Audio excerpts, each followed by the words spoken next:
শিয়াল ও জোনাকিরা। এক অন্ধকার রাতে এক ক্ষুধার্ত শিয়াল জোনাকিদের পিছনে ছুটল, ভেবে তারা আগুনের স্ফুলিঙ্গ। সে চেয়েছিল উষ্ণতা ও খাবার, কিন্তু জোনাকিরা উড়ে গেল, শিয়াল একা ও ঠান্ডায় রইল। এক জ্ঞানী প্যাঁচা বলল, সব আলো খাবার দেয় না, গভীরে দেখো। শিয়াল শিখল, বিভ্রম নয়, বাস্তব সমাধান খুঁজতে হয়।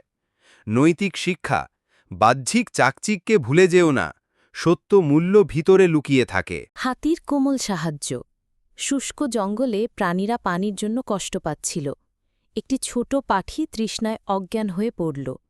এক সদয় হাতি তাকে দেখে নিজে পরিচিত গোপন পুকুরে নিয়ে গেল। পাখিটি সুস্থ হয়ে আনন্দে চিৎকার করল। অন্য প্রাণীরাও হাতিকে অনুসরণ করে পানি পেল। তারা তাকে ধন্যবাদ দিল, আর জঙ্গল আবার প্রাণে ভরে উঠল। নৈতিক শিক্ষা, সহানুভূতি ভাগ করলে অনেক প্রাণ রক্ষা পায়।